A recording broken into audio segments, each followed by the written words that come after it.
Ponni upcoming எபிசோடில் இங்கே சுந்தரம் ஹாஸ்பிட்டலில் இருக்கும்போது தாஸ் விடாமல் சுந்தரத்துக்கு கால் பண்ணிகிட்டே இருக்காரு.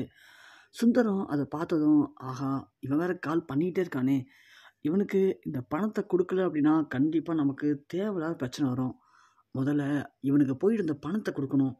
ஆனால் இங்கேருந்து எப்படி போகிறது? இப்போது நாம் வெளியில் போகிறோன்னு சொன்னால் கண்டிப்பாக பவானிக்கு டவுட் வரும். என்னடா பண்ணலான்னு யோசிச்சுட்டு இருக்கும்போது அப்போ தான் சந்திரசேகர், ஜெயா, சண்முகம் 3 பேருமே வளைகாப்பெல்லாம் முடிச்சுட்டு ஹாஸ்பிட்டல் வராங்க. வந்து சுந்தரத்துக்கு ஆறுதலாக பேசுகிறாங்க. இது மாதிரி சுந்தரத்துடைய அம்மாவுக்கு ரொம்ப சீரியஸாக தான் இருக்குது, காப்பாற்றுறதே கஷ்டம்னு சொல்லி சுந்தரத்தோட அப்பா சொல்லிட்டு ஃபீல் பண்ணி அழுகுறாரு. அப்புறம் சுந்தரத்துக்கு ஆறுதல் சொல்லலான்னு சொல்லி இங்கே சந்திரசேகர், ஜெயா, சண்முகம் 3 பேருமே ரூம்குள்ளே போகிறாங்க. போனதும் சுந்தரம் ரொம்பவே ஃபீல் பண்ணி அழுகுறாரு. சுந்தரத்துக்கு இங்கே ஆறுதலாக 4 வார்த்தை சொல்லிவிட்டு எல்லாம் வெளில வந்து பேசிகிட்டு இருக்காங்க.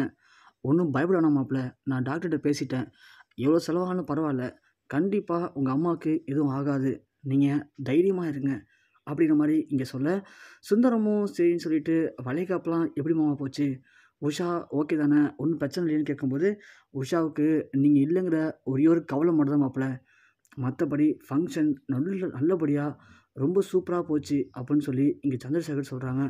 சரி மாமா அப்படின்னு சொல்லிட்டு சுந்தரம் சொல்கிறாங்க. சரி மாமா, எனக்கு ஒரு முக்கியமான வேலை இருக்குது, நான் போயிட்டு ஒரு 1/2 அன் ஹவரில் வந்துடுறேன், பவானிகிட்ட சொல்ல வேணாம், நீங்கள் கொஞ்சம் இங்கே இருக்கீங்களா, நான் வந்துடுறேன் அதுக்குள்ளே அப்படின்னு சொல்கிறாங்க. உடனே ஜெயா கேட்குறாங்க, ஏன் மாப்பிள்ள என்னாச்சு? இல்லைத்த, ஒருத்தவங்க சான்ஸ் கேட்டிருந்தாங்க பாடுறதுக்கு, அவங்க நல்லா பாடுவாங்க, அவங்கள மட்டும் கண்டிப்பாக நம்ம சைடில் இன்ட்ரடியூஸ் பண்ணி வச்சோம் அப்படின்னா நமக்கும் நல்ல பெருமை கிடைக்கும், அவங்களுக்கும் நல்ல வாய்ப்பாக இருக்கும், கஷ்டப்படுற ஃபேமிலி, அதுதான் இன்றைக்கி வர சொல்லியிருந்தேன், வந்துட்டாங்க, பாவம் நமக்காக வெயிட் பண்ணிட்டுருக்காங்க, போயிட்டு அவங்கள்ட்ட விசாரிச்சுட்டு ஒரு 1/2 அன் ஹவருக்குள்ளே வந்துடுவேன் அத்தை அப்படின்னு இங்கே சுந்தரம் சொல்லவோ, உடனே சே பார்த்தீங்களா மாப்பிள்ளை அப்படின்னு சொல்லிட்டு ஜெயாவும் சரி மாப்பிள்ளை நீங்கள் போயிட்டு வாங்க, நாங்கள் இங்கே இருக்கோம் அப்படின்னு சொல்லவும், சுந்தரமும் ரொம்ப வேகமாக போகிறாரு. இங்கே ஜெயா சொல்கிறாங்க சந்திரசேகர்கிட்ட, பார்த்தீங்களாங்க மாப்பிள்ளைய, அவங்க அம்மாவுக்கு உடம்பு முடியாமல் இவ்வளோ சீரியஸாக இருக்காங்க, இந்த நேரத்தில் கூட நம்மளுடைய ஸ்டூடியோவுக்கு வர கஸ்டமருக்காக எவ்வளோ தூரம் ரிஸ்க் எடுத்து போகிறாரு பார்த்தீங்களா, இதனால தாங்க மாப்பிள்ளை எனக்கு ரொம்ப பிடிக்கும், அதனால தான் மாப்பிள்ளையிட்ட அந்த பொறுப்பெல்லாம் கொடுத்து வச்சுருக்கோம் அப்படின்னு சொல்லி இங்கே சுந்தரத்தை பற்றி ரொம்பவுமே பெருமையாக ஜெயாவும் சந்திரசேகரும் பேசிகிட்டு இருக்காங்க. இங்கே சுந்தரம் நேராக பணத்தை எடுத்துக்கிட்டு அந்த தாஸை பார்க்கறதுக்கு அதே பார்க்குக்கு போகிறாரு. இங்கே ஒரு பக்கம் வளைகாப்பெலாம் முடிஞ்சதும் மணி 3 ஆயிடுச்சு, நம்மளுடைய பார்லர் ஓனர் வந்து ஒரு இடத்துல போய் காஸ்மெட்டிக் வாங்கிட்டு வர சொன்னாங்களேன்னு சொல்லிட்டு இங்கே பொன்னி போய் காஸ்மெட்டிக்ஸ்லாம் வாங்கிக்கிட்டு அவங்க பார்லர் போகலான்னு கிளம்பி போகிறாங்க. போகிற வழியில் தான் சுந்தரம் வந்து காரை நிப்பாட்டிட்டு பார்க்குள்ளே போகிறாரு. பொன்னி சுந்தரத்தை பார்த்துறாங்க. என்ன இது, அவங்களுடைய அம்மாவுக்கு உடம்பு சரியில்லை, ஹாஸ்பிட்டலில் இருக்கிறதால சொல்லிட்டு போனாங்க எல்லோரும், இவர் என்ன பார்க்குள்ளே போகிறாரு, அதுவும் தனியாக அப்படின்னு சொல்லிட்டு பொன்னிக்கு சந்தேகம் வருது. சரின்னு பொன்னி தன்னுடைய வண்டியை ஓரமாக நிப்பாட்டிட்டு பார்க்குறாங்க. பார்த்தா அவர் அங்கே ரொம்ப பரபரப்பாக இருக்கார். என்ன இது ஒன்றுமே புரியலன்னு பொன்னி திருன்னு முழிச்சு பார்த்துட்ருக்காங்க. சுந்தரம் வந்த அடுத்த ஒரு 10 நிமிஷத்தில் தாஸ் வந்து பார்க்குள்ளே போகிறாரு.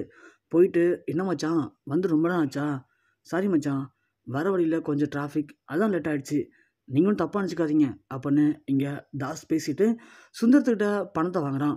வாங்கினது மட்டும் இல்லாமல், மச்சான் நான் ஹாஸ்பிட்டலில் விசாரிச்சிட்டேன், இன்னும் 2 லட்ச ரூபா தேவைப்படுது, ஒரு நாளைக்குள்ளே எனக்கு 2 லட்ச ரூபா கொடுத்துருங்க அப்படின்னு சொல்லவும், சுந்தரம் ஒன்று என்ன தாஸ் பேசுகிறீங்க, நீங்கள் பாட்டுக்கு பணம் வேணும்னு சொல்கிறீங்க, அதுவும் உடனே வேணும்னு சொன்னால் நான் என்ன பண்ண முடியும் அப்படின்னு சொல்லவும், இங்கே பாருங்க மச்சான், இந்த குரல் ஒசத்தவெல்லாம் வச்சுக்காதீங்க, எதுக்குமே ஒரு டைம் கொடுத்துருக்கேன்ல உங்களுக்கு, நீங்கள் மட்டும் டைம் எடுத்தால் பண்ணீங்க, உங்கள் விருப்பத்துக்கு நினச்சினாலும் பண்ணீங்கல்ல, என் தங்கச்சி யூஸ் பண்ணிக்கிட்டீங்கல்ல, அப்புறம் இப்போ மட்டும் என்ன டைம் கேட்குறீங்க, எனக்கு நாளைக்குள்ளே பணம் வேணும் அவ்வளோதான் மச்சான் அப்படின்னு சொல்லிட்டு அவன் ரொம்பவுமே கோபமாக சொல்லிட்டு போகிறத பொன்னி பார்க்குறாங்க. யார் அது, சுந்தரத்தண்ணி மிரட்டிட்டு போகிறான், ஒன்றுமே புரியலையே அப்படின்னு பொன்னி பார்த்துட்ருக்காங்க. சுந்தரமும் இங்கே என்ன பண்ண தெரியாமல் கார் எடுத்து கிளம்பிடுறாரு. இங்கே தாஸும் அவனுடைய வண்டி எடுத்துகிட்டு போகிறான். பொன்னி ஒன்று சந்தேகப்பட்டு அந்த தாஸை ஃபாலோ பண்ணி போகிறாங்க. தாஸு நேராக அவனுடைய வீட்டுக்கு போகிறான். போயிட்டு வண்டியை நிப்பாட்டிட்டு உள்ளே போகிறான். பொன்னியும் தன்னுடைய வண்டியை தூரமாக நிப்பாட்டிட்டு பொறுமையாக தாஸோட வீட்டு ஜன்னல் வழியாக அங்கே என்ன நடக்குதுன்னு பார்க்குறாங்க. தாஸ் உள்ளே போனதும் ஸ்வேதாவை கூப்பிட்டு, ஸ்வேதா அந்த முட்டாள் சுந்தரம் இருக்கான்ல, நாம் நினச்ச மாதிரியே பயந்துக்கிட்டு பணத்தை கொண்டு வந்து கொடுத்துட்டான், ஸ்வேதா நீ பிடிச்சதுலேயே பெரிய புளிய கொம்புனா இவன் தான் ஸ்வேதா. நாம் இவன்கிட்ட லைட்டாக குரலை வசதி பேசினாலும் பயந்துடுறான். நாம் எவ்வளோ பணம் கேட்டாலும் வாங்கலாம் போலுக்கு. ஸ்வேதா சொல்கிறாங்க, நான் தான் சொல்லலைங்க, அவன் நிறைய சொத்து இருக்குங்க அவன்கிட்ட. வீட்டுக்கு மாப்பிள்ளையாக வீட்டில் இருக்கான். பொறுப்பு எல்லாமே அவன்கிட்ட தான் இருக்குது. நாம் அவனை கரெக்டாக காய் நட்டோம்னா அவன்கிட்ட பணத்தை வாங்கிக்கிட்டே இருக்கலாம். நான் தான் சொன்னேன்ல, நான் சொன்ன மாதிரி பார்த்தீங்களா, நான் கன்சீவாக இருக்கேன்னு சொன்ன உடனே எப்படி பயந்துட்டான்னு சொல்லிட்டு. அந்த சுந்தரம் தாங்க நமக்கு கிடைச்ச மிகப்பெரிய ஒரு தங்க கோழி. அவன்கிட்ட இருக்கிற முட்டை எல்லாத்தையும் நம்ம பறிச்சிட்டோன்னா கண்டிப்பாக நம்ம கோடீஸ்வரன் ஆயிடலாம் அப்படின்னு இங்கே ஸ்வேதாவும் தாசும் பேசிகிட்டு இருக்கத நம்ம பொன்னி பார்க்குறது மட்டும் இல்லாமல் ஃபோனில் அப்படியே வீடியோவும் எடுத்துக்கிறாங்க. எடுத்துகிட்டு பொன்னி யோசிக்கிறாங்க. சரின்னு சொல்லிட்டு பொன்னி உள்ளே போகிறாங்க அந்த வீட்டுக்குள்ளே. போனதும் தாசும் ஸ்வேதாவும் டக்குன்னு ஏஞ்சி, யாரும்மா நீ, எதுக்கு இங்கே வந்திருக்க அப்படின்னு கேட்குறாங்க.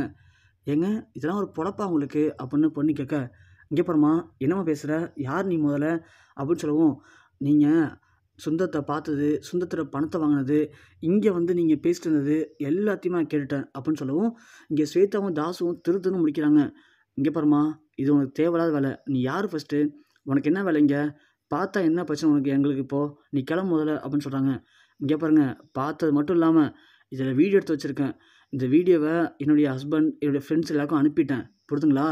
இப்போ மட்டும் நான் ஊன்னு சொன்னால் இந்த வீடியோ வச்சு நேராக சுந்தரத்தை போய் காட்டிடுவாங்க. அப்புறம் நீங்கள் 2 பேரும் அண்ணன் தங்கச்சி இல்லை, அவங்க கன்சீவாக இல்லை அப்படிங்கிற எல்லா உண்மையும் சுந்தரத்துக்கு தெரிஞ்சிடும். நீங்கள் பிளாக்மெயில் பண்ண விஷயமும் சுந்தரத்துக்கு தெரிஞ்சிடும். அப்புறம் உங்கள் மேலே கேஸ் போட்டு 2 பேரும் உள்ளே தள்ளிடுவார். பரவாயில்லையா அப்படின்னு கேட்கவும், இங்கே தாசும் ஸ்வேதாவும் பயந்து போகிறாங்க.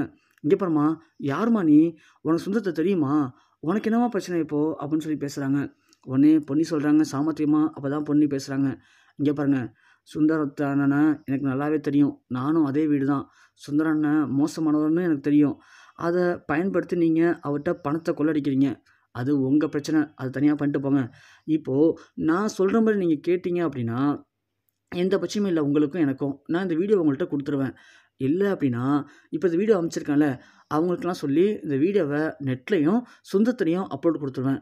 அப்புறம் உங்களுக்கு தான் பிரச்சனை பார்த்துக்கோங்க அப்படின்னு சொல்லவும், தாஸுக்கு இங்கே என்ன பண்ணுன்னு தெரில.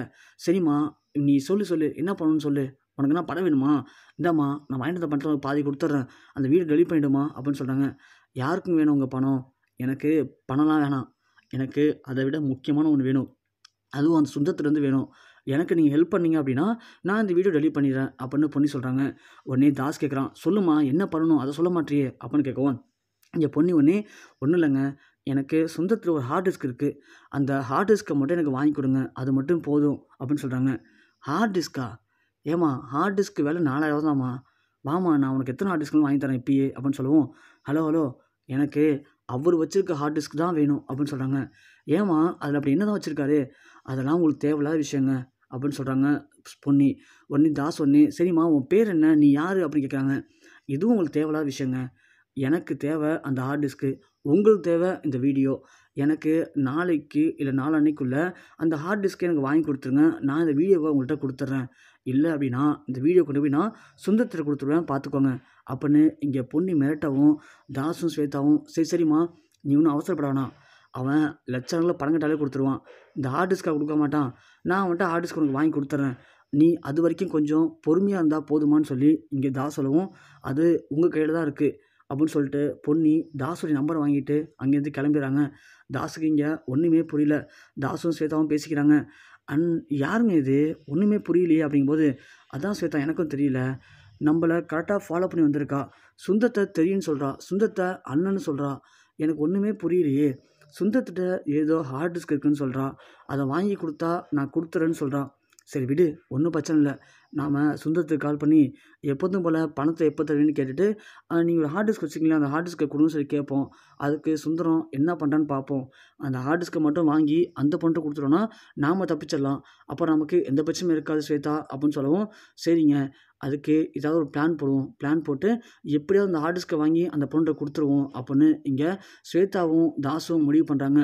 இன்னொரு பக்கம் பார்த்தா சுந்தரம் தாஸ் கிட்ட இன்னும் 2 லட்ச ரூபா பணத்தை எப்படி ரெடி பண்ணுறது, நாம் இப்போது ஹாஸ்பிட்டலில் இருக்கோமே அப்படின்னு சொல்லிட்டு சுந்தரம் கிளம்பி ஹாஸ்பிட்டலுக்கும் போயிடுறாரு. போன உடனே இங்கே ஜெயாவும் சந்திரசேகரன் கேட்குறாங்க, என்னாச்சு மாப்பிள்ள, போன காரியம் நல்லபடியாக முடிஞ்சா அப்படின்னு கேட்கும்போது, முடிஞ்சு மாமா, ஒரு பிரச்சனையும் இல்லை அப்படின்னு சுந்தரம் சொல்கிறாங்க. பவானி சொல்கிறாங்க, ஏங்க அப்புறம் இன்னும் டென்ஷனாகவே இருக்கீங்க அப்படின்னு கேட்கவும், இங்கே சந்திரசேகர் கேட்குறாரு, ஆமாம் பவானி, நான் மாப்பிள்ளை நேத்துலேருந்து பார்த்துட்ருக்கேன். டென்ஷனாவே இருக்காரு அப்படின்னு சொல்லவும், உடனே சுந்தரம், "ஒண்ணும் இல்ல மாமா, அ அம்மாவுக்கு உடம்பு சரியில்ல. அதுதான்." "மாப்பிள, நாங்கலாம் இருக்கோம் மாப்பிள. நீங்க ஏன் பயப்படுறீங்க? அதெல்லாம் ஒண்ணும் ஆகாது மாப்பிள." அப்படின்னு இங்க சந்திரசேகர் சுந்தரத்துக்கு தைரியம் சொல்றாரு. ஆனா சுந்தரம் யோசிக்கிறாரு. இந்த ரூ. 2,00,000 பணத்த குடுத்து, அந்த ஸ்வேதா வயித்துல இருக்கிற கருவ கலைச்சா தான் எனக்கு நிம்மதியாவே இருக்க முடியும். அதுவரையும் எனக்கு நிம்மதியே கிடையாதுன்னு இங்க சுந்தரம் யோசிச்சுட்டு இருக்காங்க. இங்க ஸ்வேதாவும், தாஸும் என்ன சொல்லி அந்த சுந்தரத்துல இருக்கிற ஹார்ட் டிஸ்க்க வாங்க முடியும்? எப்படியாவது அந்த ஹார்ட் டிஸ்க்க வாங்குனா தான் நாம போட்ட பிளான் படி நாம பணக்காரனா ஆக முடியும். இல்லன்னா இந்த பொண்ணு காரியத்தையே கெடுத்துருவாளே! அப்படிங்கிற மாரி இங்க தாஸும், ஸ்வேதாவும் யோசிக்கிறாங்க. இங்க பொன்னி நாம சொன்ன மாரியே அந்த ஆளுங்க அந்த ஹார்ட் டிஸ்க்க வாங்கி குடுத்துட்டாங்க அப்படின்னா, சுந்தரத்துடைய உண்மையான முகத்தைய இந்த வீடியோ வச்சு நம்ம நிரூபிச்சிடலாம். இப்பவே நாம சுந்தரம் யாரு? எப்படியாப்பட்டவங்கிறத இந்த குடும்பத்துக்கு சொல்ல முடியும். ஆனா சொல்லிட்டோம்னா, அந்த ஹார்ட் டிஸ்க்கும் கிடைக்காது. நாம மேல போட்ட பழிய நம்மளால துடைக்கவும் முடியாது. அதனால அவங்க எப்படியாவது அந்த ஹார்ட் டிஸ்க்க வாங்கி குடுத்ததுக்கப்புறம், அந்த சினிமா ஆர்டிஸ்ட் யாரு? எங்க இருக்காங்க? அப்படிங்கிற உண்மையெல்லாம் கண்டுபிடிச்சுட்டு, இவங்க எல்லாரையுமே ஒண்ணாவே கூட்டிட்டு போய் நிக்க வச்சு அந்த சுந்தரத்துடைய உண்மையான முகத்திரை என்ன அப்படிங்கிறத கிழிக்கணும். அப்பதான் இந்த குடும்பத்துக்கு நாம யாரு அப்படிங்கிறதும், அந்த சுந்தரம் யாரு அப்படிங்கிறதும் எல்லாருக்குமே புரியும்னு பொன்னி முடிவு பண்றாங்க. ஸோ பொன்னி போட்ட பிளான்ல கண்டிப்பா ஜெயிப்பாங்களா? இல்ல சுந்தரம் இதுலேருந்து தப்பிப்பாரா? என்ன நடக்க போகுது அப்படிங்கிறத பொறுத்திருந்து பார்க்கலாம்.